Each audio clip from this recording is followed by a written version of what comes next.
1,999. And we're live. Can't buy good help around here. Sabbath peace. Sabbath peace. It's another opportunity for us to come together and hear and learn of the word of truth that's given to us by the Most High God. All honor goes to the Father through the Son, whose name is Yahushua. In him lies the only hope for salvation. We know that it is obtained by grace through faith, not of works, lest anyone should boast, and given freely as a gift to all who obey him. We understand that if you do not obey him, it is made manifest or made obvious that you do not believe. In this state, you should expect no good thing from the Most High. However, anything that you do get, whether it be a gift of tongues, a gift of prophecy, or any supernatural experience that you may have, it can and it will be used against you in the day of judgment.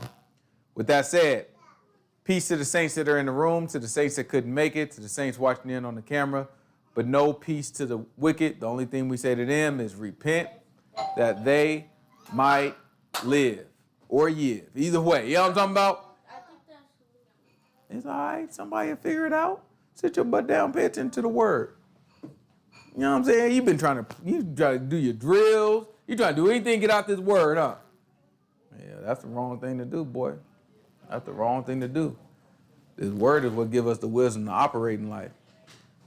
You know what I'm saying? You ought to look at life and you ought to see what the Most High God provides, and you figure out, okay, well, what can I do to just give as much as I can back?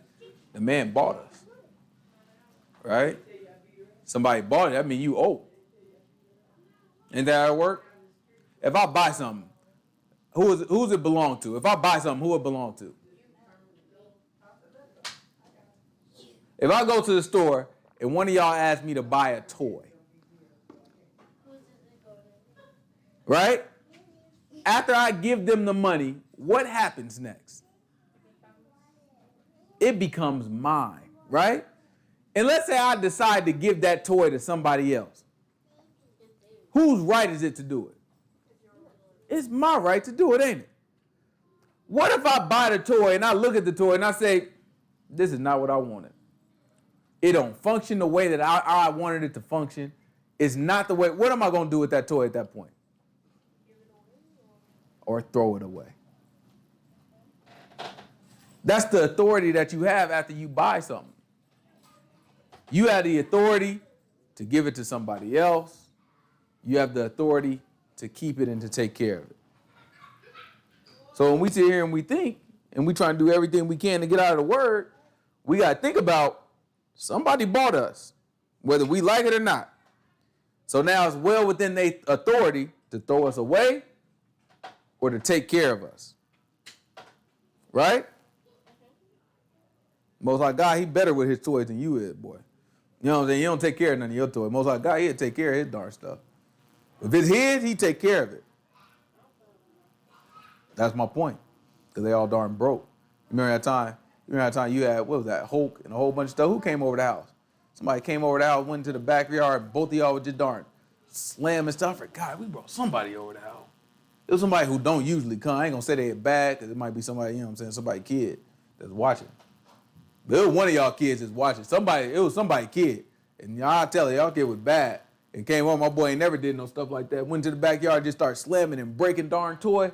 I said, what in the world did you just come over here and do? Changed my whole view of the boy. I was like, okay, you just do whatever somebody else doing. Right? Because you don't take care of your darn key, your darn toys. Right? But that's what it's about. When we look at it, the Most High God, he owns us. He owns us, whether we like it or not. Whether you're going to hell or you're going into the kingdom. Either way, he owns you. And he's going to make the choice on which one you're going to go to. If you go into the kingdom, it's akin of him taking care of you as we would take care of our toys. Right? Take care of the things that we buy, the things that we take pleasure in. Right? And if you go into going to hell, when we say hell, we talk about the fire, right? The everlasting fire. You go into the fire, you going into condemnation, right? That's akin to him throwing you away. All right? Because you're not functioning, you're not doing what he thought you were going to do. Right? Sometimes you have something and you have got expectations of it and it don't meet your expectations. Well, it's just like, I don't really need it.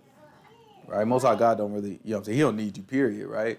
But he ain't, you know what I'm saying? He ain't gonna allow no use for you if you ain't doing what he expect. Right? So that's what this is about. We come here and we try to make sure we understand what he expects. If we understand what he expects, Well, now we have an opportunity. We don't have no understanding on what he expects. Guess what? We ain't even got a chance. We ain't even got a chance. We ain't, you know what I'm saying? What we even get started for, right? He giving us the opportunity to understand what he expects. Therefore, now we have with that understanding, now we have an opportunity to make it into the kingdom. Okay? What we talked about last week? Where we leave off?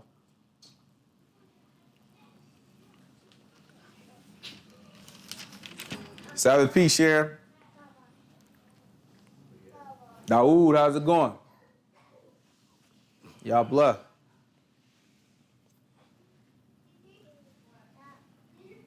Where we leave off last week? Everybody, you know what I'm saying? What's going on? What you hit your head? You trying to remember? That's how you remember stuff? Well, you gonna give yourself darn brain damage. Nobody can remember? Oh, man. The whole point of what we doing, we got to keep this stuff in memory. This got to be on our mind. We got to think about this stuff and know it. Okay, well, let's see if we can backtrack. Let's just kind of figure out, what book are we in right now? Deuteronomy? That sound right? No? You look like I ain't never heard of a darn Deuteronomy. We in Deuteronomy right now, right? Yeah, we in Deuteronomy, right? Where we leave off? Chapter. So when we started Deuteronomy, we went to 1, 2, 3, right? Then the next time we spent the whole time on 4. Remember 1, 2, 3, we talked about giants. Remember the giants? Right? Then the Bible study after that, we went all through 4. And 4, we talked about a whole lot of stuff, right? But 4 kind of just talking about, you know what I'm saying, he introducing us to the righteousness of his law and the wisdom of his law. Then the following week after that, which I think was last week, we covered 5, 6, and 7. Right? So that's going to land us where right now? Is that right? So that's going to put, did we finish 7? Mm-hmm. So that's going to put us at 8 then. Right? So now, if we talk about chapter 5, 6, and 7, who remembers what we covered? Huh? He pretty much recapped everything. He would definitely recap him, right? We was in Mount Horeb, right? Sinai, right? Talked a little bit about the 10 Commandments. We talked a little bit about the disposition of the people. What was our feeling when the Most High God spoke to us out of that mountain? What did Moses tell us? How were we? How was our fathers when he spoke to us out of that mountain? Did we feel good about it? We were scared, wasn't we? And we told Moses something. What did we tell him? We can't talk to him. You go talk to him. Yeah, you might want, you know what I'm saying? Why don't you go talk to your boy? You know what I'm saying? He getting a little loud. You know what I'm saying? No, seriously though, we said we all gonna mess around and die. What did the Most High God say? We some sinners, we unrighteous people? Book say, Most High God said, oh, they have well spoken. Right? He saw that was an appropriate thought. What does that mean? If we thought we was going to die if he kept talking, and we vocalized that to him, and he come back and say, oh, that was appropriate for them to say that. What does that mean? He looking like, y'all right. You know what I'm saying? Y'all darn right now. These boys are right. I tell you what, y'all bad, but y'all ain't no dummies. You know what I'm talking about? These boys know what they talking about, right? So then what we in chapter 6, I'm trying to remember myself, in chapter 6, what did we cover in chapter 6?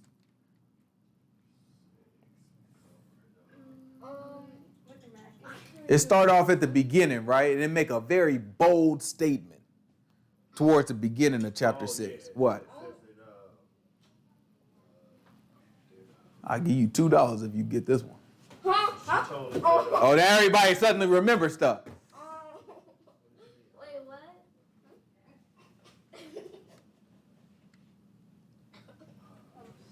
What did he go? All right, let's give you a hint.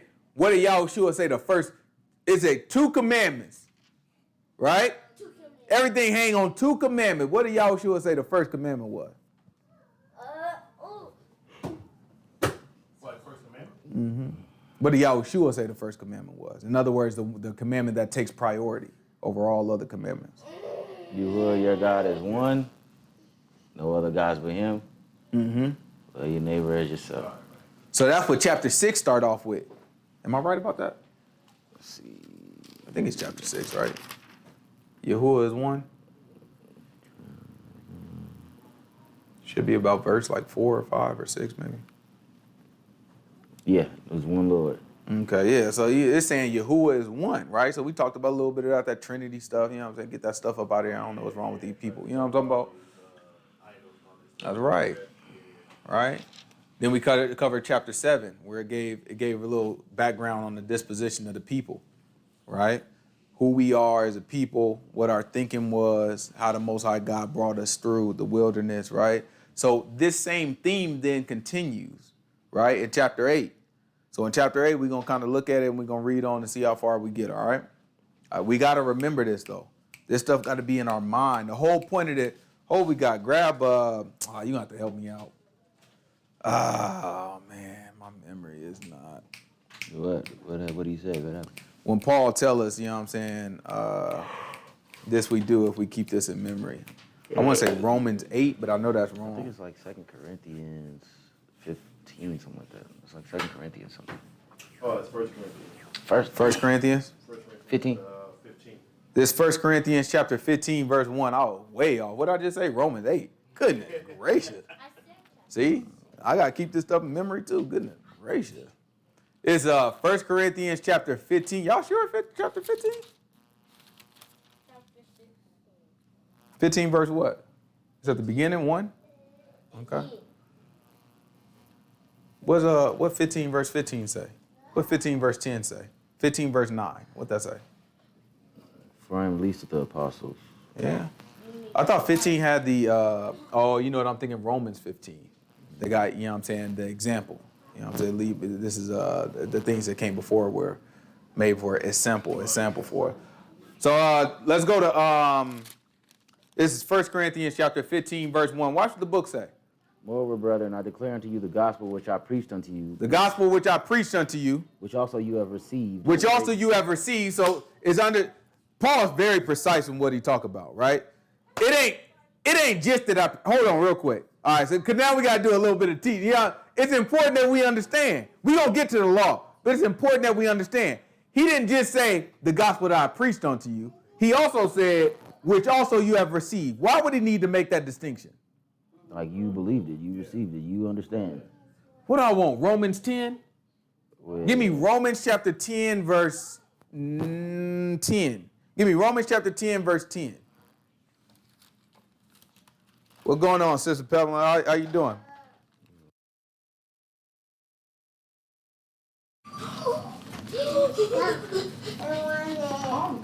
Calm yourself. It don't go in them. I'm back out in Dallas in, you know what I mean, July 14th, y'all willing.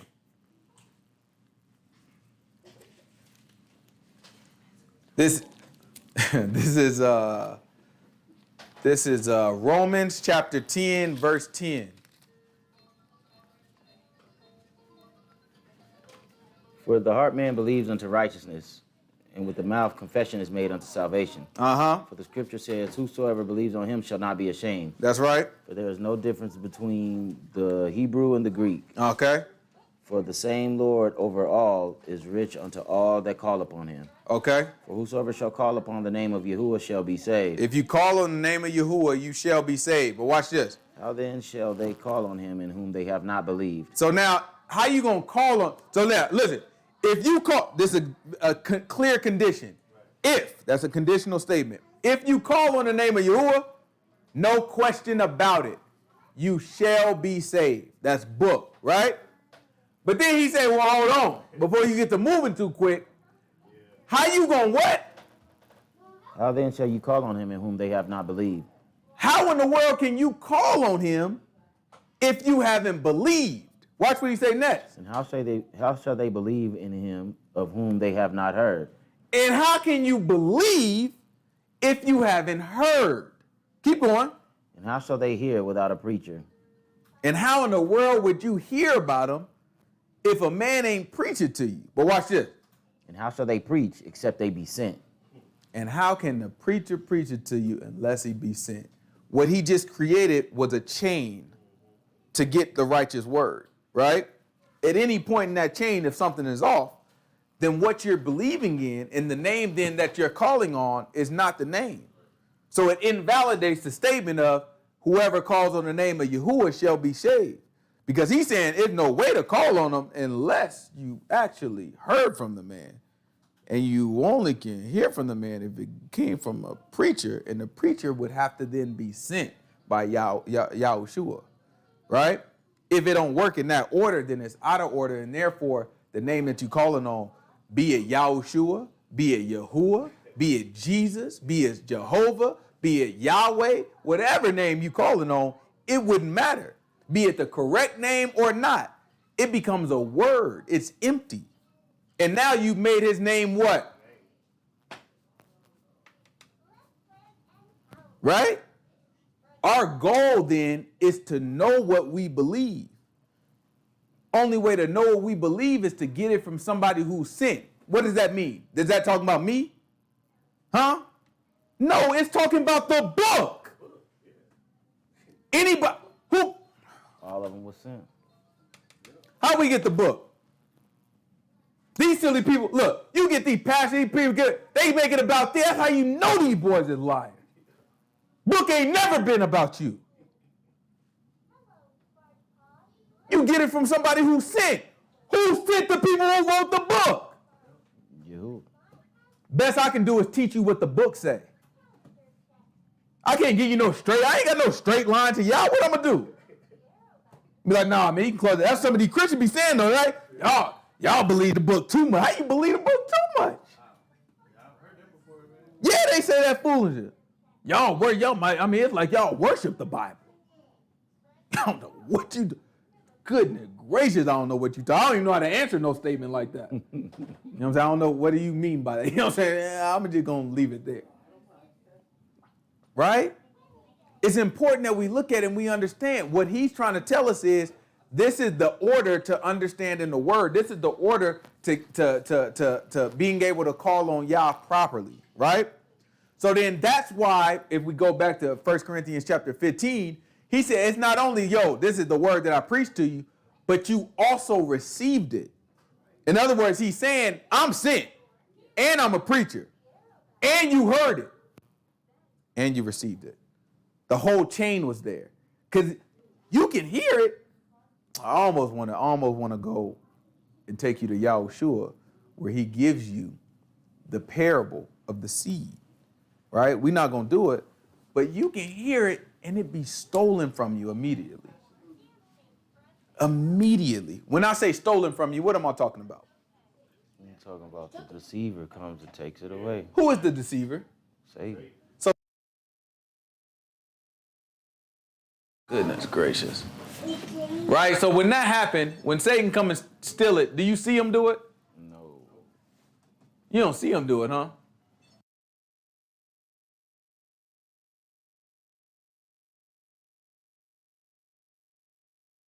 Not even consider it. When Satan steals something from you, how you know he stole something from you? No, I feel like a regular day for you. Feel like a regular day for you. You know what it feel like? It might feel like you smart. Somebody say some stuff to you, be like, yo, you know what I mean? So you shouldn't be believing no Bible. I'm trying to figure out how long you've been over there. You was talking, I didn't want to interrupt. Yeah, you shouldn't be believing, you know what I'm saying? You shouldn't be believing that Bible. You know what I'm saying? I was listening to a podcast the other day, like, man, the Bible, I was reading the Bible, and I was like, man, y'all still believe this stuff? I was like, yeah, boy, you ain't read no Bible. You know what I'm saying? You ain't read no Bible. You ain't picked up the Bible. You don't even know what it's saying. But you running your mouth. People think they smart. So now you got somebody that'll teach them about the Bible, and their immediate thought is, man, I'm not believing that stuff. It was written by the white man, this, that, and other. That's what it sounded like when it was stolen from you. Right? In your mind, that's not what's happening. The only way we know that it was stolen from us is because the book told us to do it. Imagine that. Imagine saying, I don't trust Western medicine, right? Imagine that, right? I don't trust Western medicine, right? I only trust holistic doctors. There's a lot of people that, there's people starting to think like that, right? Imagine that. And then it just so happens that this Western medicine doctor got the answer to your sickness. And he trying to tell you. But guess what? You don't trust him. Right? He giving you the whole diagnosis like, nah, man, you know what I'm saying? What's going on with you is, honestly, you just need to take this, prednisone. You know what I'm saying? This medication that man-made and all this stuff, you looking like, man, I'm done. Nah, man, give me a couple of, the flowers, some CBD, and this and all these other things. These people, you know what I'm saying? He looking like, nah, man, you just, you actually just take this and you'll be all right. I don't trust that stuff. Right? Well, that's what it's like.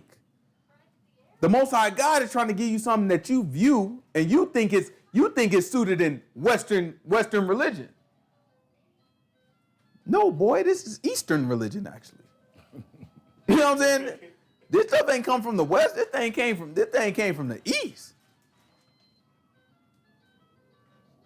This thing came from right north of Saudi Arabia. The same places that these people come from talking about this alternative medication, that's where it came from. And then people are doing voodoo. Right? Let's go back. This is 1 Corinthians chapter 15, verse 1. Let's see what the book says.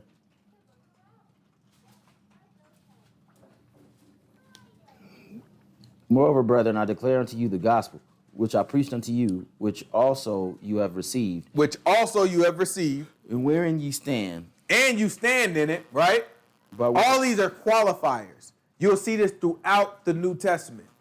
Qualifiers. Because the book in the New Testament is not, we had a perception, it's just written to everybody and it applies to everybody and everybody's saved. But that's not, it qualifies every single thing. It has to be qualified because he don't want to get a wrong impression. He has to tell you, I preached to you. Therefore, if he didn't preach to you, what are you going to have to say to yourself? I don't know if he's talking about me. Okay? Then after I preached to you, you also received it. So if you're looking at it, man, I preached, but I didn't know. I wasn't listening to nothing you were talking about. He ain't talking about me. Right? Then he say, then you also stand in it. I preached on me. He preached to me, and I heard it and received it. Liked it. I didn't follow through on some of that stuff. He's not talking to me. Right? Keep going. Watch this. By which also you are saved, if you keep in memory what I preached unto you. And then look, after qualifying it, I preached to you, you received it, and you stand in it, therefore you saved. Then he come back with another condition. If what? You keep in memory what I preached unto you. Now you got to hold on to it into the end. There's no way around it. There's no little loopholes. We don't do loopholes. You follow the law and you do it right. How you follow the law? Keep the commandment. Keep the commandment. That got that. We ain't in the land. How we follow the law right now? Obey Yahushua. That got that. That's the command. What the law tell us to do? Obey Yahushua when he comes. That got that. What we gonna do? We ain't got no temple. Can't do no sacrifices. We breaking the law? Absolutely, if we not obeying Yahushua. Well, yeah. And then we obey Yahushua. What it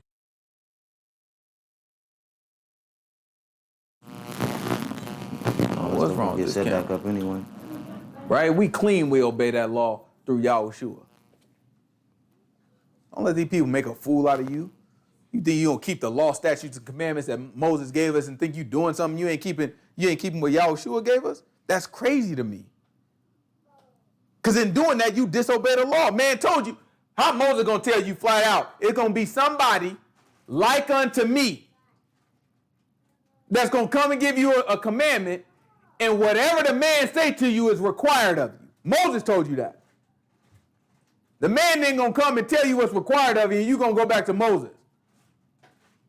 That's why that's why Yahushua was looking at you like, if you listen to Moses, you'll know who I am. If you believe Moses, you believe me. Can't stand these boys talking about they know some law. You don't know no darn law. You're making a fool out of people. Yeah, you done. It's going to be people that break the law of Moses and walk in before you. And these boys can't believe it. They can't fathom the fact that this Gentile ain't kept the Sabbath one time in his darn life. Go out, buy, sell, eat, drink, poop, fart, Get gas. all on it. Get gas, You know what I'm saying? Doing whatever he want to do on the darn Sabbath. Did disrespect the Sabbath. Gonna walk right into the darn kingdom before your butt. I had a brother who's like, we don't even get gas on the Sabbath. I was like, Well, these boys, listen, we got them that, listen, Bro, we he got told me them that. looking at labels, He said they get out their dissecting car. labels, saying it might be a little bit of pig hoof. You know what I'm saying? Inside of this greedy, there's like maybes in it. Like I read maybe, just maybe, like a pig hair might have fell into the soup. These boys are straight. Look, this is what y'all she was talking about. They will strain out gnats. They will get gnats and strain them out and then miss what's right in front of them. Right? It's good to be fervent. And listen, let me be clear. I know it's some folks that understand who Yahushua is and still strain out the gnats. I'm not talking about y'all. Right? I'm not talking about y'all. If you doing what Yahushua, we got brothers that have been here, and I can't accuse them of not doing what Yahushua say, right? So I want to make it clear. I'm not talking about them. I'm not talking about y'all. I'm not talking about anybody. If you strain them out and you keep what Yahushua say, you're going to be greater than us all. Right?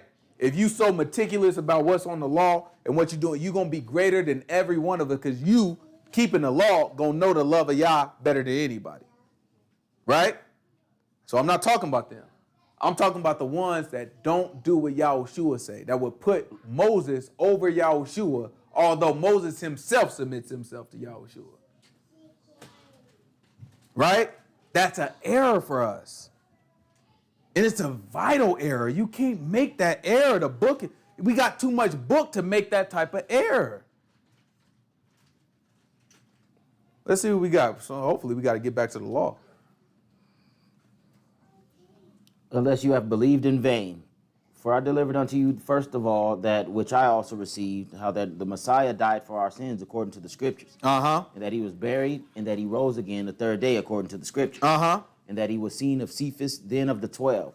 After that he was seen of above 500 brethren at once, of whom the greater part remain unto this present. Right? But so now notice that he didn't get broadcasted on live TV for everybody to see it. He saw a couple people. He saw 500 of the brother. Other than that, ain't none of y'all business. Why would that happen? If Yahushua wants everybody to be saved, that's book, right? It's his will that everybody be saved, right? If that's his will, why in the world wouldn't he just put it out there like, yo, I'm the one. How I make sure everybody see it? Everybody come line up, touch me. Who the only person that got to touch him like that? Thomas. Only Thomas got to touch him like that. And what did he say to Thomas? He said, blessed are you because you've seen, but more so blessed are those that believe and have not seen. So now, like, when you look at that, he's telling you the plan. The whole thing, every study, what I say, it's all a what? The whole thing is a what? Trap. It's a trap. What he knows is, I can't give everybody all the information because then what? Everybody, they might turn around and, you know what I'm saying? It's no longer a trap. The whole point of salvation is to be saved from the trap. So he's telling you, listen, bless you because you saw you believe. Right? I rock with you. I know who you are. I know what you're going to do already. I'll let you see. Blessed, you saw and you believe. You got a purpose now. Look, pay attention to what we see in this book. Anybody who has these experiences, we all kind of grow up wondering, oh, God, I just hope I see a miracle. All right, oh, God, I hope you show me something. But everybody who's shown something carries a burden, right? This is not something that just happened. Thomas can't just have that experience and then just walk around and just do whatever he want to do after that. That's now a burden on him. That's something that he got to carry and he got to share with people, right? So what Yahushua is saying, blessed are the ones who don't have that burden. Blessed are the ones who have the luxury for you to just tell them and they trust what you're telling them because it's facts or because of whatever it is, right? We have to learn how to appreciate the position that the Most High God is putting us in. Because otherwise what'll happen is we get to thinking and we start making stuff up in our mind. That's when it comes. That's when Satan jump in and he say, oh, no, man, you a prophet. You a prophet. Can't nobody teach this word like you. You think God get this to everybody? Boy, look, when was the last time you heard somebody teach what you taught out of the Bible? Go further. Right? Okay, I know that ain't written, but obviously God gave you more than what's written. Go ahead and explain what's not written. And then they go off. They start off in a good place, like, yeah, you know, right? God did give me something that he ain't never gave nobody. I don't think nobody understood that it was giants. I don't think nobody understood that, you know what I'm saying, we killed the people of the Canaanites because they was mixed with giants. I ain't never heard nobody teach that. Okay. That's good. That's facts, right? Then you start to exalt yourself. You start to feeling like, oh, okay, well, you know what I'm saying? I can teach all types of stuff in the Bible that people can't see. Then you start seeing stuff that you don't see. And the whole time, the Most High God looking at you like, uh-huh, trapped. Trapped. That easy. Just because you don't have humility, just because you're not being adherent to the word. You have to stick to every word. It's not hard to have humility. A lot of times, what is humility? We don't know what it is. No, brother, you might be right. Right? Somebody dead wrong. We think humility is telling the brother, well, you know, you might be right, I might be right. Who knows? That's what we see. Is that humility? Ain't no darn humility. But that's the type of stuff that they try to teach us. That's false humility. Real humility is, I don't care how I feel, how I think, how I look, how I smell, I'm going to follow this word. What the book say, that's what I'm going to go with. And sometimes that's going to have people calling you arrogant, and other times that's going to call people, man, that's the most humble person I ever met in my life. But humility is, no matter what's happening around me, this is what I'm going to do. And I'm going to keep doing it.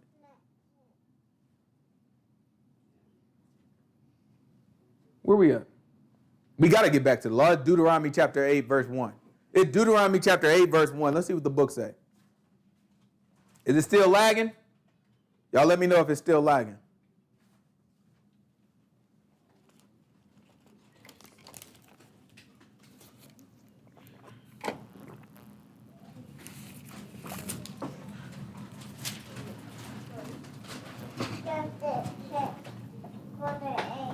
It's Deuteronomy chapter 8, verse 1. Watch what the book say.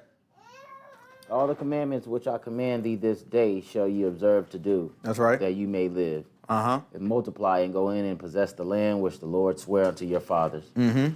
And you shall remember all the way which the Lord your God led thee these 40 years in the wilderness to humble you, and to prove you, to know what was in your heart, whether you would keep his commandments or not. So now look at what we just talked about. We talked about what humility is, right? We jump right into this, and what it say? I'm doing this to humble you, to prove you. What does prove you mean? To test you. I'm testing you, right? So I'm doing this to humble you, to test you. Can I test you if I give you all the information? Well, yeah, I can test you. But you all the information. That's how it's supposed to be. You're supposed to know. I got to give you what you need to know and then test you, right? Keep going. Watch this.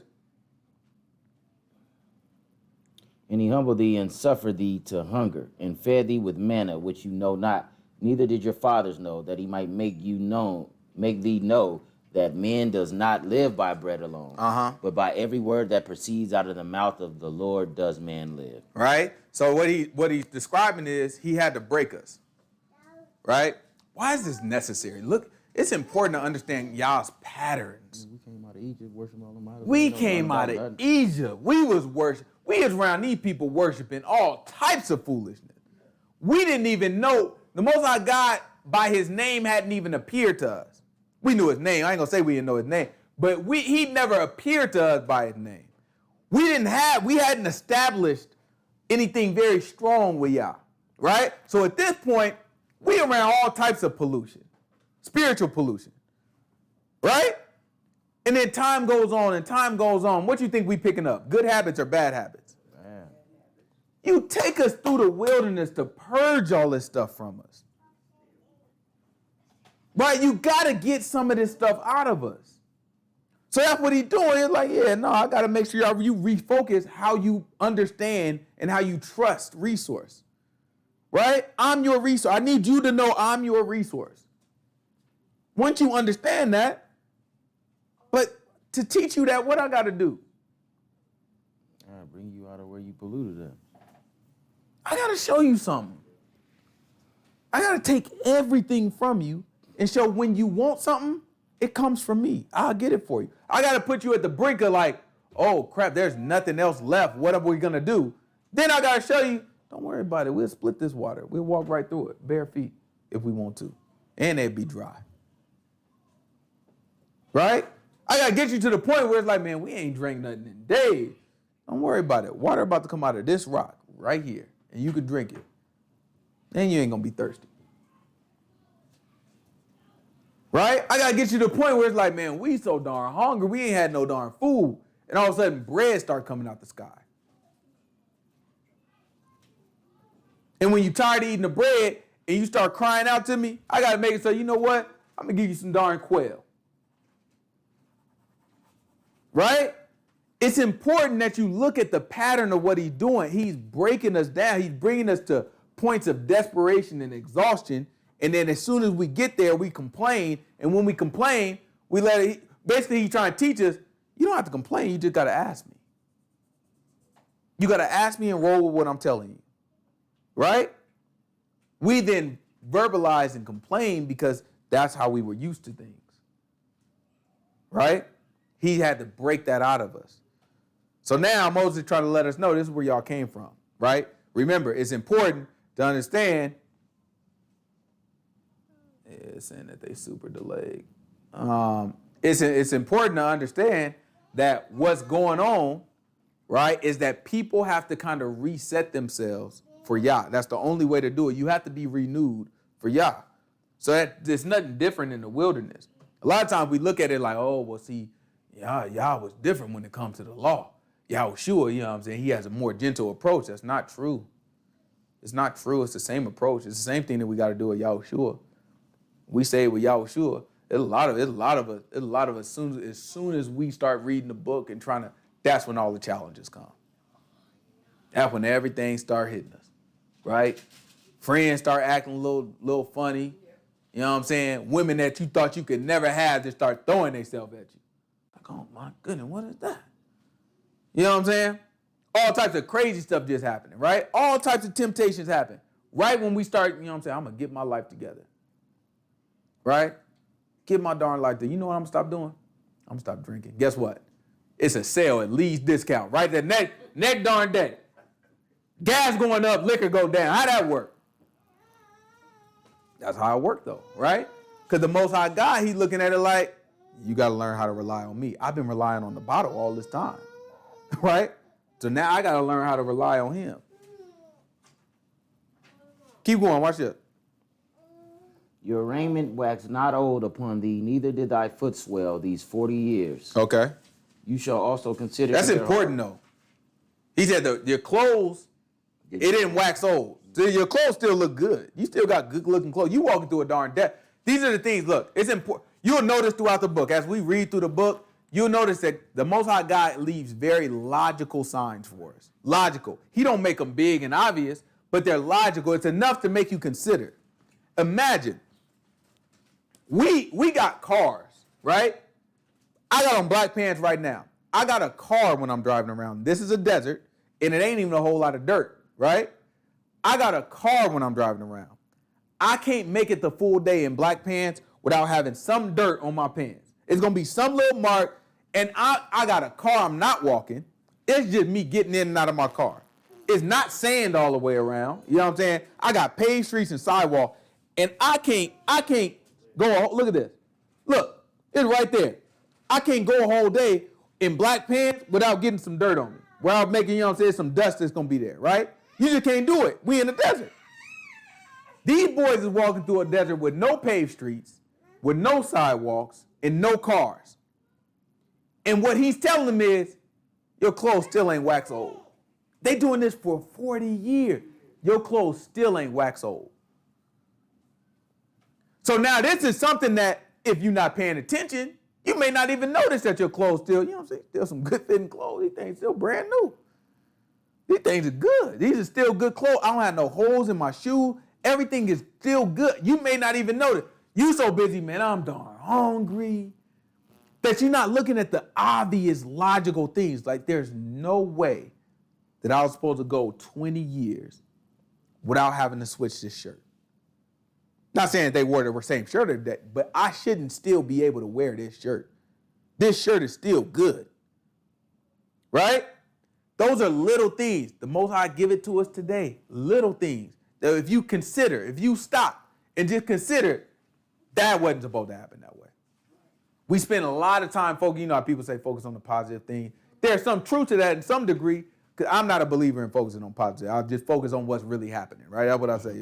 Positive, negative, it don't matter. Focus on everything that's really happening, right? But sometimes we do tend to focus on negative things. Something happened, but like, man, things never go right. Right? I used to be big in that. So what I started doing is like, when something do go right, I try to make myself acknowledge it. Like that went right without any issues. Those are the type of things we got to sit back and be like, that was not supposed to, and that's a consideration for us. Like, what is y'all doing right now? Because he may not ever tell us specifically. Right? It's people that was in the wilderness for 40 years that died, and then this conversation happened. Do you think they had the opportunity for y'all to tell them, your clothes ain't even get whacked? There's a lot of people hearing that. When they heard that, was like, good darn point. Right? They didn't even think about it. It's like, oh, good darn point, my clothes. Yeah, that's amazing. Right? And there's a lot of people that didn't get a chance to have that revelation to them. That's why we got to take the time to think, because we don't got prophets. I ain't talking about these darn, you know what I mean? I ain't talking about FloJo. You know what I'm talking about? Oh, let me tell you, somebody on this side of the room. I'm not talking about that. We don't have prophets. Right? Not saying that none exist. I'm not about to get in all that. I'm just saying that we don't have prophets in general. Right? So what we have to do is we have to rely on the word and consider, be circumspect, look at everything all the way around to make sure everything is on point. Keep going. Let's see.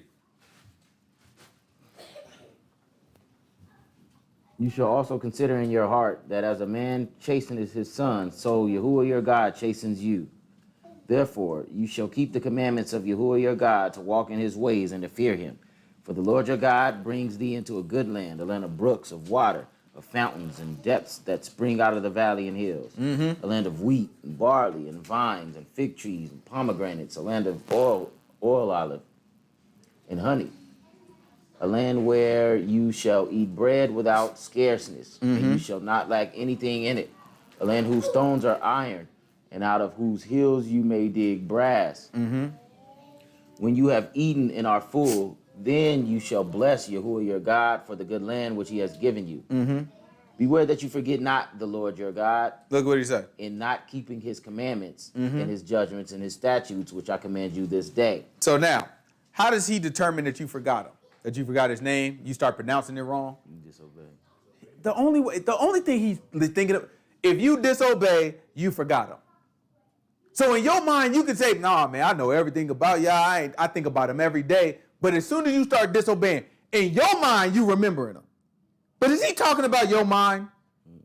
Your mind is all imagination if it don't line up with the book. Everything you think is your imagination if it don't line up with the book. That's all this is about. It's just about the book. It ain't about nothing else. So what he's telling you is, you forgot about me. I don't care if you recite a prayer every day. I don't care if you say the same thing. I don't care if you look at the book and you read it. I don't care if you repeat my name out loud. I don't care if you can recite somebody the 10 Commandments. I don't care if you can tell somebody Genesis every single day, how it started and all 7 days of creation and everything that happened in there and how much we need God and help me. Everything we can say out our mouth, guess what? Don't matter if we disobey. He's saying, because of that, you've forgotten me. Keep going. Watch this. I'm going to show y'all some New Testament right here. Keep going. Lest when you have eaten are full and have built good houses and dwell therein, and when the herds and your flocks multiply, and your silver and your gold is multiplied, and all that you have is multiplied, then your heart be lifted up, and you forget Yahuwah your God, which brought you forth out of the land of Egypt from the house of bondage. Watch this. Who led you through the great and terrible wilderness, wherein were fiery serpents and scorpions, in drought, where there was no water, who brought thee forth water out of the rock of flint, who fed thee in the wilderness with manna, which your fathers knew not, that he might humble you, and that he might prove you, to do you good at your latter end. And you say in your heart, my power and the might of my hand has What we say in our heart? My power and the might of my hand has gotten me this wealth. What does it mean when we say something in our heart? Stuff that we consider, stuff that you think it. That's the inside. Internally, you may not say this out loud ever. It's important what he said. You may not. It's a lot of people who know the right things to say. They know in their mind, they know, I cannot walk into this Christian church and say that I think all this is crap. And I just like the crackers. But I know I can't say that. There's no reason I can say that. There's no way I can be like, man, listen, I don't believe any of this. But at Central Church, that is some great music. That's it. It excites me. It motivates me. It's exciting. People, you never gonna vocalize that. But internally, you know what you're thinking. You know how you feel. Right? That's why we gotta be honest with ourselves. We'd get ourselves out of a lot of mess if we just honest with ourselves and just deal with what was really going on in there. What he's saying here is, inside, may not be with your mouth. Your mouth, you might be praising God, jumping up and down. But on the inside, he's saying, pardon me. On the inside, he's saying, I got myself this wealth. By my own power we got here. Right?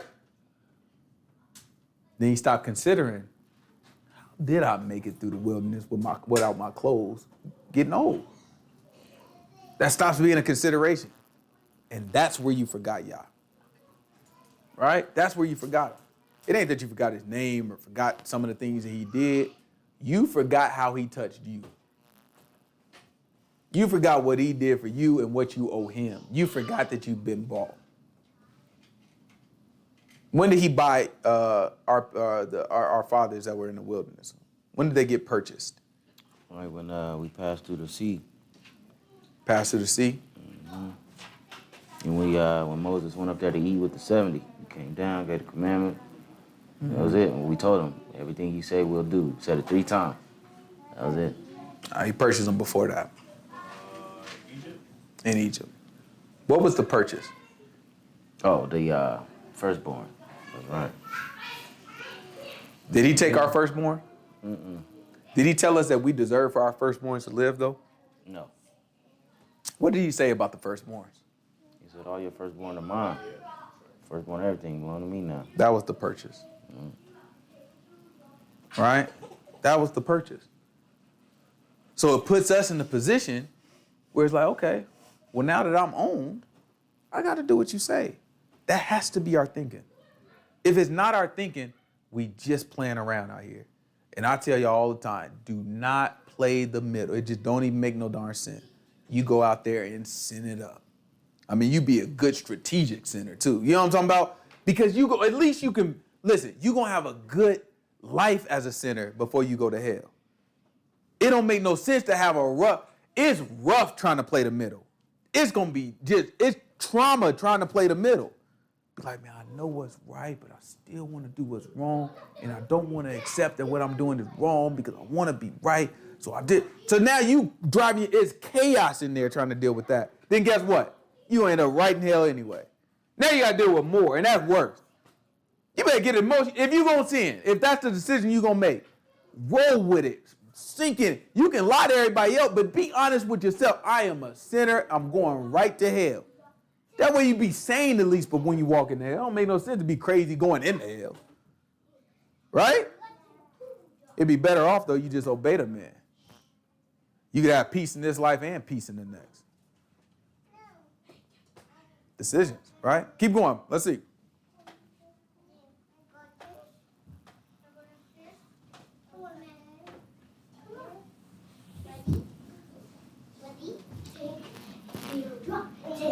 Who led you, wait. Then your heart be lifted up and you forget the Lord your God, which brought thee forth out of the land of Egypt from the house of bondage, who led you through the great and terrible wilderness, wherein were fiery serpents and scorpions, and drought, where there was no water, who brought thee forth water out of the rock of flint, who fed thee in the wilderness with manna, which your fathers knew not, that he might humble you, and that he might prove you, to do you good at the latter end. And you say in your heart, my power and my might of my hand has gotten me this wealth. But you shall remember the Lord your God, for it is he that gives you power to get wealth. That's right. That he may establish his covenant, which he sware unto your fathers as it is this day. Did y'all catch that? Who gives us power to get wealth? Yahuwah. For what reason? That he may establish his covenant, which he sware unto your fathers as it is this day. So now, at the end of the day, who is it about? Is it about you? It has nothing to do with you. This is a rule of thumb when it comes to anything spiritual. It's nothing to do with you. You just playing this very small piece to move things along, and you are totally replaceable. If you don't want to play that part, there are a million people that can step into that role immediately. Now, you look at yourself like that, and the self-esteem culture would tell us, no, you're better than that. You mean a lot to God, and this, that, and the other. And you think that that's helpful to you. It's not. What's helpful to you is to appreciate where you are. The way to appreciate where you are is to know the reality that at any point, Most High God can get rid of you and put somebody else there. And he does and will, and it won't mean nothing to him. It'll be just like that. Keep going, watch this. And it shall be, if you do at all forget the Lord your God and walk after other gods and serve them and worship them, I testify against you this day that you shall surely perish. As the nations which the Lord destroyed before your face, so shall you perish. Look. Because you will not be obedient to the voice of the Lord your God. He said in the same way, he's telling us now, in the same way that these nations are before you, they about to perish, in that same way, you will perish if you doing the foolishness that they doing. Right? He lays it out for it very nicely. Let's keep going. Watch what he say. Hear, O Israel, you are to pass over Jordan this day to go in to possess nations greater and mightier than yourself, cities great and fenced up to heaven, a people great and tall, the children of the Anakims, whom you know, and of whom you have heard say, who can stand before the children of Anak. Understand, therefore, this day, that the Lord your God is he which goes over before you. As a consuming fire, he shall destroy them. He shall bring them down before your face. So shall you drive them out and destroy them quickly, as the Lord has said unto you. All right, so the sons of Anak, what is that referring to? Giants. That's referring to the giants, right? The giants that came from who? The sons of God. The sons of God, right? So the sons of God created the Nephilim, right? Which is translated as giants, right? Then the giants came into the Raphaim, right? And then they became the Anakim. All right, so you got like a whole bloodline, this whole genealogy of giants, right? And these people spread out amongst the Canaanites, the Amorites, right? Keep going, watch this. And the Philistines. Speak not thou in thine heart after that the Lord your God has cast them out from before you, saying, for my righteousness the Lord has brought me in to possess this land. But for the wickedness of these nations the Lord drive them out from before you. So pay attention. What does this sound like when we get to this? He said, don't speak. He said, speak ye not. Don't you talk about in your own brain, your imagination, in your heart. Talking about, because I'm so righteous, he brought me into this land. He said, but for what? Because of the wickedness of these nations, the Lord drives them out from before you. What does that sound like? Who could have wrote that?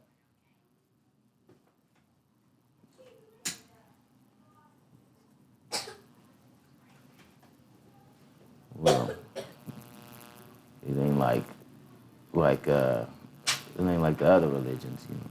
Let's see. Galatians chapter 3, maybe. Let's see. Let's just see. I have a feeling. You say the other books glorify themselves. Let's just say Galatians chapter 4. Galatians chapter 4, verse 1. Let's just see if we get lucky. Now I say that the heir is as long as he is a child. Give me 3. It's Galatians chapter 3, verse 1. O foolish Galatians, who has bewitched you that you should not obey the truth, before whose eyes Yahushua has been evidently set forth, crucified among you. This only would I learn of you. Receive you the Spirit by the works of the law or by hearing and hearing of faith? Are you so foolish, having begun in the Spirit, are you now made perfect by the flesh? Have you suffered so many things in vain, if it be yet in vain? He therefore that ministers to you the Spirit and works miracles among you, does he it by the works of the law or by hearing of faith? Even as Abraham believed God and accounted to him for righteousness, know ye therefore that they which are of faith, the same are the children of Abraham. And the scripture foresees that God would justify the heathen through faith, preached before the gospel unto Abraham, saying, in you shall all nations be blessed. So then they which be of faith are blessed with faithful Abraham. For as many as are the works of the law are under the curse. For it is written, cursed is everyone that continues not in all things which are written in the book of the law to do them. But that no man is justified by the law in the sight of God. It is evident, for the just shall live by faith. And the law is not of faith, but the man that does them shall live in them. The Messiah has redeemed us from the curse of the law, being made a curse for us. For it is written, curses everyone that hangs on the tree. That the blessing of Abraham might come on the Gentiles through Yahushua, that we might receive the promise of the Spirit through faith. Brethren, I speak after the manner of men. Though it be but a man's covenant, yet if it be confirmed, no man disannuls or adds thereunto. That got that, right? Romans chapter 3. Give me Romans chapter 3. You might have to help me out. Romans chapter 3, verse 8. Give me Romans chapter 3, verse 8. Remember what we just read in Galatians chapter 3, and we're going to compare that to Romans chapter 3. And not rather, as we so slanderously reported, as some affirm that we say, let us do evil that good may come. Damnation is just. What then? Are we better than they? No, in no wise. For we have before proved both Jews and Gentiles that they are all under sin. As it is written, there is none righteous. There's what? None righteous. Okay, no, keep not going. One. There is none that understands. There is none that seeks after God. They are all gone out of the way. They are together become unprofitable. There is none that does good. No, not one. Their throat is an open sepulchre. With their tongues they have used deceit. The poison of asps is under their lips, whose mouth is full of cursing and bitterness. Their feet are swift to shed blood. Destruction and misery are in their ways. And the way of peace they have not known. There is no fear of God before their eyes. Now we know that what things soever the law says, it says to them who are under the law. I got that. Whatever the law say, guess who it say it to? Those that are under the law. Watch this. That every mouth may be stopped and all the world may become guilty before God. So what does that just tell you about who's under the law? Everybody. Everybody under the law. Right? Keep going. Therefore, by the deeds of the law, there shall no flesh be justified in his sight, for by the law is the knowledge of sin. But now the righteousness of God without the law is manifest, being witnessed by the law and the prophets. So now, based off of where we looking, what did we just learn about all people? They all under the law. They all under the law. And what else? There's none that does good. They're all condemned. None of them did good. And yet, everybody got an opportunity to be saved. So now, when we get into the kingdom, is it by our righteousness? No.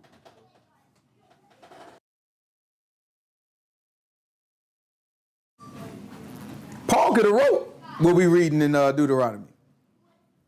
Why do you think that is? Because it all goes together. Because Paul got it from Deuteronomy. He's a student of the law. So we look at it and we look at, oh, it's the New Testament. Yeah, that's what your mouth talking about. This is the whole book saying the same thing. We walk into Old Testament, evil God, when God was rough and he liked to cause calamity and he killed people on the spot. God was, I hate to live in them times. Ain't that what they said? I hate, if God, I'm so happy I'm a New Testament creature. After really read the Bible, it would have been pretty nice to live back there.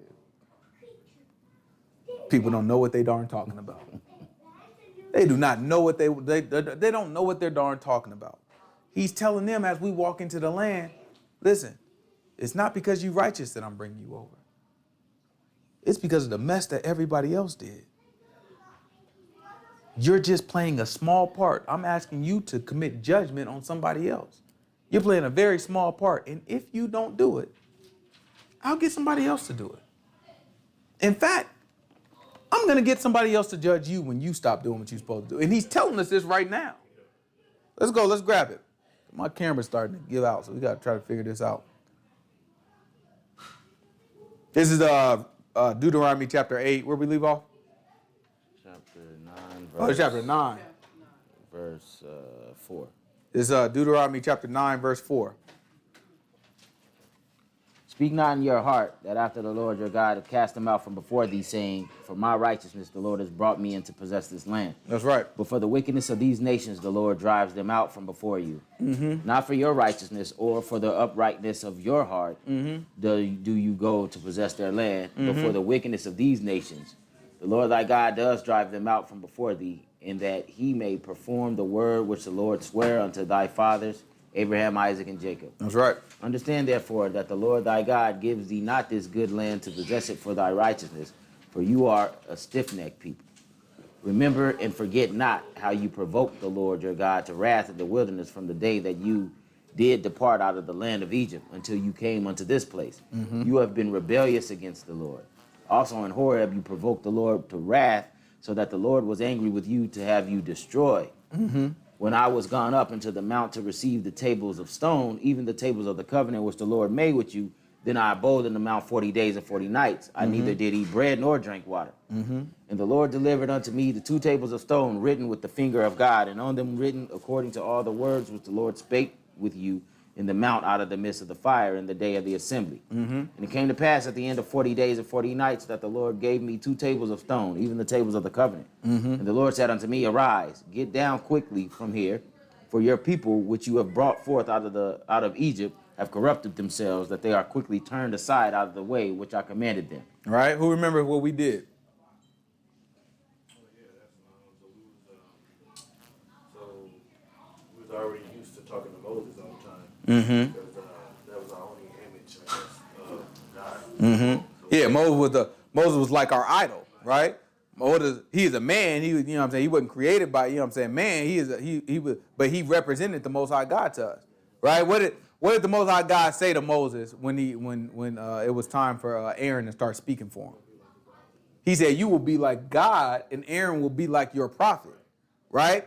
So Moses was to represent as God to us, right? So now Moses is gone for 40 days, 40 nights. He didn't tell us he was going to be gone for 40 days, 40 nights. He just said, hey, I'm about to go up here and, you know what I'm saying, get the word from y'all, bring it back down like y'all said. We just thought all that stuff coming out of this mountain and this voice, we all about to die. Moses just walked right into it. And he gone. 2 days passed. Still gone. 4 days passed. He's still gone.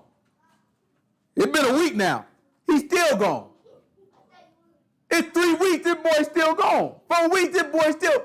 40 days passed. Right? What do you think the people thinking? That boy's dead. He's dead, y'all. Why we still holding on he dead? Aaron, why don't you, you know what I'm saying, get us something, you know what I'm saying, so we can communicate through God. A lot of people look at it like they start worshiping another God. That's not true.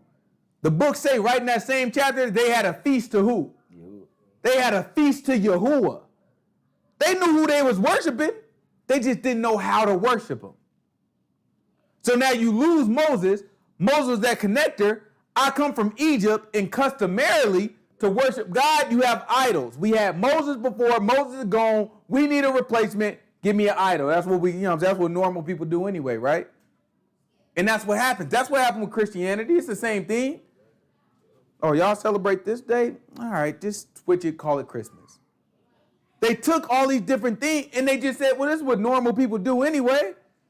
Let's just switch how it is. You can keep doing the same tradition. Let's just change it a little bit. Let's adopt what they got in there. That's what all this stuff is. Our job is to prove what's right and what's not right. Not because we run around saying that's right and that's not right, right? It's because we have a standard that we live by, and when people see it, they say, you know what? Them people is wise. Like, man, what nation got, it ain't a nation more wise than what I see. All because we live by a standard and people see it.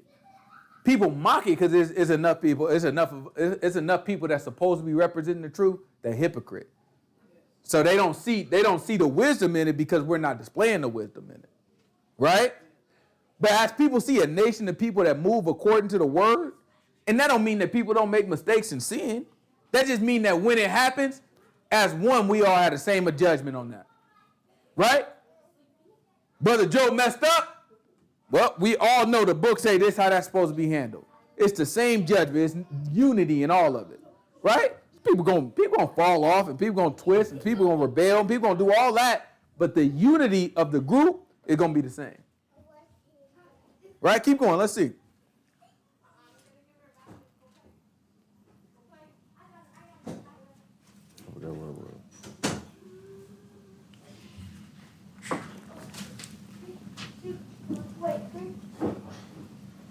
And the Lord said unto me, Arise, get thee down quickly from here, for your people which you have brought from out of Egypt have corrupted themselves. They are quickly turned aside of the way which I commanded them, and they have made them a molten image. Furthermore, the Lord spake unto me, saying, I have seen this people, and behold, it is a stiff-necked people. Let me alone that I may destroy them and blot their name from under heaven. Mm-hmm. And I will make of you a nation mightier and greater than they. Mm-hmm. So I turned and came down from the mount, and the mount burned with fire. Mm-hmm. And the 2 tables of the covenant were in my 2 hands. Mm-hmm. And I looked, and behold, ye had sinned against Yahuwah your God, and had made you a molten calf. You had turned aside quickly out of the way which the Lord had commanded you. Mm-hmm. And I took the 2 tables and cast them out of my 2 hands and brake them before your eyes. Mm-hmm. And I fell down before the Lord as the first 40 days and 40 nights. Mm-hmm. So he said, in other words, what he said, he went up 40 days, 40 nights, came down, talked to it, went back up there for another 40 days and 40 nights, right? Keep going. I did neither eat bread nor drink water because of all your sins which you sinned, in doing wickedly in the sight of the Lord to provoke him to anger. So now we look at it and be like, oh, well, yeah, Moses had it good. Did he really? Did he really? I just left him there for a bit of it. Man had to do 40 days, 40 nights time. You know what I'm saying? Time. No eating, no drinking. Do it again. Come back down. He think they ain't, you know what I'm saying? You know, we doing all right. They down there doing what? Nah, man, let me just go check on them. Let me just see. He come down there, it's exactly as y'all said it. The man just break the darn tablets. Who else remember what he did when he got down there? Was Moses happy when he got down there? Nah, he melted that stuff and made him drink it. He melted it and made him drink the mess. He melted the gold and made him drink it. Then what did he do after that? He said, all right, all y'all brothers, whoever on God's side, come to me. And who the only group that stepped by him? Levi. It's important to know this because it plays out. Nothing, look, the Most High God make do with that, whatever happens. Right? Levi, our father Levi, right? Levi and Simeon ran through, tricked the whole nation of people, made them get circumcised, and then killed them boys for messing with his sister. Right? Most High, because of that, gave it to Jacob to say that they would be scattered throughout Israel because of that, what they did. That sin that they committed, they would be scattered through Israel. Right? That's a sin. That was a punishment. Right? Levi then comes later and says to Moses, why would Levi, first of all, why would Levi be the ones to step up to Moses? Because that's where Moses is from. That's my brother. That's my cousin. Moses is a Levite. So when Moses called me like, nah, man, I'm with you, you know what I'm saying? If anybody's going to be with you, it's going to be me. Right? But because the Most High God did that, I'm going to honor it. So ends up he makes the Levites, he takes the Levites instead of the firstborn. Remember before we talked about the firstborn being taken? Instead of the firstborn, I'll take the Levites. Right? And when we read it, you know what I'm saying, we might not have paid attention, but he made sure we counted the people first. Right? Because it ain't no fuzzy math going on. Like, no, we got to make sure it's 1 for 1 and then do sacrifices for anything that's off. Right? Because that's how precise God is. It's precision for him. So we take him. He get the Levi. His precision continues. I got to bless the Levites because they stepped up for me. But at the same time, I got to honor the punishment to them to be scattered. So now when we read, where the Levites, what territory do the Levites get? They got like cities in all their brothers' territory. They get no inheritance. They got to share amongst their brothers scattered around all of Israel. Just like the man said. Even in the blessing, I still got to punish you. Because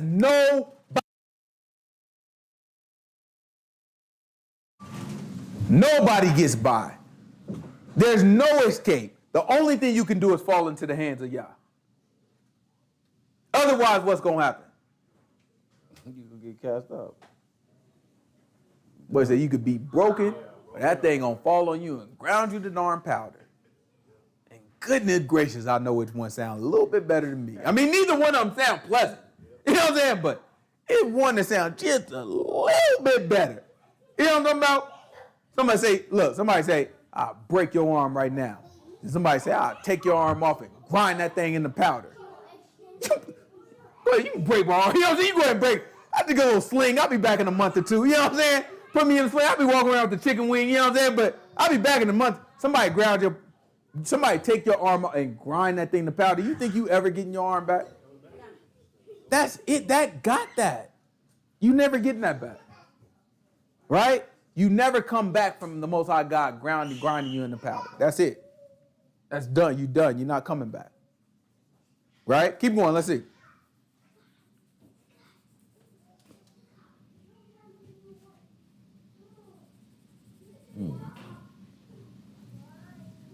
And I looked, and behold, you sinned against the Lord your God, and had made you a molten calf. You had turned aside quickly out of the way to which the Lord God had commanded you. And I took the 2 tables and cast them out of my 2 hands and brake them before your eyes. And I fell down before the Lord as at the first 40 days and 40 nights. I did neither eat bread nor drink water because of all your sins which you sinned in doing wickedly in the sight of the Lord to provoke him to anger. For I was afraid of the anger and hot displeasure wherewith the Lord was wroth against you to destroy you. But the Lord hearkened unto me at that time also. And the Lord was very angry with Aaron to have destroyed him. And I prayed for Aaron also the same time. And I took your sin, the calf which you had made, and burnt it with fire, and stamped it, and ground it very small, even until it was as small as dust. And I cast out the dust thereof unto the brook that descended out of the mount. And at Teberah, and at Massa, and at Kiriath Hatava, you provoked the Lord to wrath. Likewise, when the Lord sent you from Kadesh Barnea, saying, go up and possess the land that I have given you, then you rebelled against the commandment of the Lord your God, and believed him not to hearken to his voice. You have been rebellious against the Lord from the day that I knew you. Thus I fell down before the Lord 40 days and 40 nights, as I fell down at the first, because the Lord had said he would destroy you. I prayed therefore unto the Lord and said, O Lord God, destroy not thy people and thy inheritance, which you have redeemed through your greatness, which you have brought forth out of Egypt with a mighty hand. Remember your servants, Abraham, Isaac, and Jacob. Look not unto the stubbornness of this people, nor to their wickedness, nor to their sin. All right, it's a burden for Moses. Everything he's going through is a burden that he has. That's why y'all chose him. Because y'all chose him because he knew that he had the heart. As soon as Moses got, I ain't gonna say he got free, but as soon as the book start talking to us about Moses trying to ingratiate himself to the people, what was the first thing he did? He killed somebody for, Before that, right? Before he killed the man, what was the first thing he did?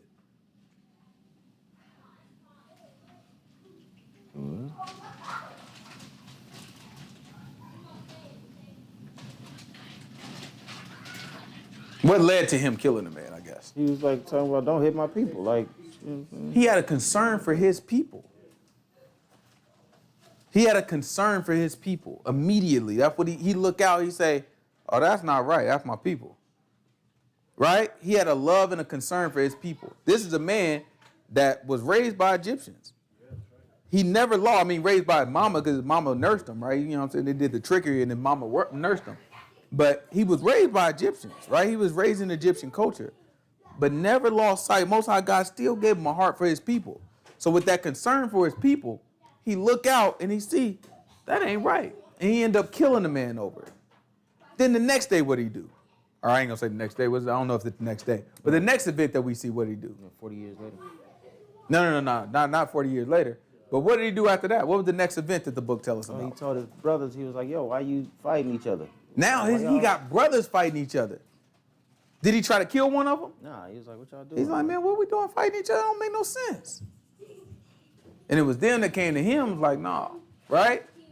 Most High God, it was a sin what he did. Right? He killed a man, cold blood. That was a sin what he did. But the Most High God see and say, you know what? I can use that. That's something I can use. When the Most High God talked to him, did Moses want to do it? Nope. Moses like, man, this thing, I'm going to get that thing to somebody else. You ain't got nobody else that can do that, get that thing to somebody else. Yeah, like, man, I can't even talk right. But this is not for me. And I think he was being genuine what he talked. This is not really my thing. Like, this is, somebody want to scrap that thing, you know what I'm saying? We can do that. But you just talking about talking to people and leading a group of people. Nah, that's not me. Right? That's not necessarily my thing. Most High God was like, no, you going to do it. All right, fine. Get Aaron to talk for you. Because the Most High God said, I know you're the one I want to do this. You got the concern. I can get some other people now, but you the one that I want to do this. You got the concern for the people. Right? And this carries on. So now, when these things happen, the Most High God is setting Moses up just like he set any of us up. Most High God know how this thing gonna play out. He already know, but he know Moses gonna be like, whoa, don't kill him, Lord. Yeah, please just don't kill him. The same way he look at the Egyptian like, no, don't be doing my brother like that. I'll kill you over this. He look at y'all like, yo, okay, look, blot my name out. Don't get them, blot my name out instead. What y'all say to him? That's against the rules now, boy. Yeah. Whoever sin, they name gonna get blotted out. You know what I'm saying? But I tell you what I will do. You know what I'm saying? Against me that day, bro. Yeah, whoever sin now, the name that sin is gonna get blotted out now. You know what I'm saying? I got somebody else that's gonna be taking sin. Now you overstep, you better slow your butt down. Cause he's not the redeemer now. You know what I'm talking about? Yahushua don't like that. Yahushua don't like when people step up, try to be the you nice boy, but you ain't him. You know what I'm saying? Yahushua don't like that, so he tell him, slow down. The name that's sin, that's what's gonna get blotted out. Now what I will do is I won't kill him on your behalf. On account of your word, I won't kill him now. These boys gonna get blotted out though. You know what I'm saying? Yeah, you know what I'm saying? Boy who sin, don't repent, that's gonna get blotted out. That's period. That's what we look at. He got the concern. So now everything that happened, he carries it as a burden. Not necessarily because the Most High God told him this is a burden that you got to carry, because he did tell him that too. Yeah. But he knew that if he put him over him, he gonna take them as his people. That's why the Most High God said to him, and every time he act up, he's like, man, your people acting up again. Most High God was saying to him, your people acting up, because he knew that Moses is gonna adopt that. These are his people. He gonna look at that. He gonna own that. That's all. The Most High God is not looking for us to be what we think is the right thing because somebody showed us that. He's looking at us to look at the word and take what he gave us and walk in it. That's it. As long as we obeying the word, everything else is what for us? It's free. Yeah, it's our choice. It's us. If you obeying the word, it don't make no sense. It's here. God, I don't know which class I should apply for at school. I don't know if you want me to be an engineer or a doctor, God. Just give me an answer on which one to go. I'm joking, but I'm not saying that you can't pray. You pray whatever you want to. You say whatever is on your heart to God, right? So I'm not saying don't pray for whatever you want to pray for. I'm saying that decision, though, is yours to make, right? Now, you can ask God, you can do whatever you want to do with it. But that decision, you can't go wrong with that decision if you obeying God, is what I'm saying. Right? If you obeying God, whichever one you want to go with, it's going to turn out right. And right might be you start the first day at your job after getting your degree and get fired. And it's still right. Right? You just got to live the life that the Most High gave you according to the word and according to the freedom that comes with that. Embrace that freedom. A lot of people look at him like, oh, you got all these laws and chains. Man, no, that's the freedom. You know, if you do this, you can do whatever you want with confidence. You ain't got to. The reason why a lot of people pray about all this silly stuff and all these little things, these are small decisions for God, right? The reason why a lot of people pray because there's no confidence. Every step I have to doubt and be like, I don't know if I'm doing what God wants me to do. When you're looking at the word and the word is there and you can read it yourself and you can confirm it and you can line it up with your life, be like, no, I'm doing all this. Okay, choose whatever I want to choose out here in these streets. What you mean? I go wherever I want to go. I do whatever I want to do because I obey God. Who gonna say something to me? Can't nobody say nothing. Who gonna do something to me unless God want it to happen? I'm obeying the man. If I get shot down tomorrow, if I'm obeying the man, it's supposed to be that way. I ain't scared about what I'm afraid of. What God gonna let happen to me that ain't supposed to happen if I'm obeying him? You can't have that confidence when you're not obeying him. You scared of everything. No, I don't want to go down that street. They do this. I don't want to do this because they do this. This, that, and other. Because you don't know when your chance is there to get right. That's what's going on in your mind. You looking like, man, I need to still get right, and I need to drag it on like you control something. Like by worrying, you add an ounce. The only thing you need to do is just do it. Stop playing around and get right.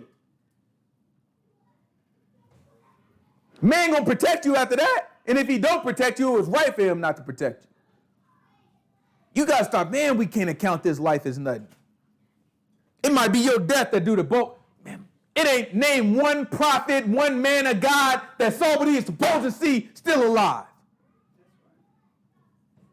It ain't till we die that something happened. Blood gotta be spilled. Sitting here holding on to this stuff that we got right here. I love my kid. I love my wife. I love my house. I love all this stuff. But listen, man, when it comes to the Most High God, what does it matter? Sitting here taking all this stuff that we got too serious, man. This stuff, who can obey God and walk in it? Do whatever you want to do. Live however you want to live. But do what the Most High God says as you do it. And if them two come in conflict, figure it out. You better make sure God win every time. Keep going. Let's try to finish this out. We finished with 10 yet? 9 yet? Remember your servants Abraham, Isaac, and Jacob. That's right. Look not unto the stubbornness of this people, nor to their wickedness for their sin, nor to their sin. Lest the land where you brought us out say, because the Lord was not able to bring them into the land which he promised them, and because he hated them, he has brought them out to slay them in the wilderness. Yet they are thy people and thine inheritance, which thou brought out by mighty power and by a stretched out arm. That's it? Yeah. All right. So next week we're gonna pick it up. We're gonna pick it up at we're gonna pick it up at 10. We're gonna pick it up at Deuteronomy chapter 10. Give me the start. I can't think of what Deuteronomy chapter 10. Give me the start of it. At that time, the Lord said unto me, hew these 2 tables of stone like unto the first, and come out to me into the mount and make an ark of wood. So I think after this, he start getting into the commandments. I think, if I remember correctly, after this, he start getting into commandments.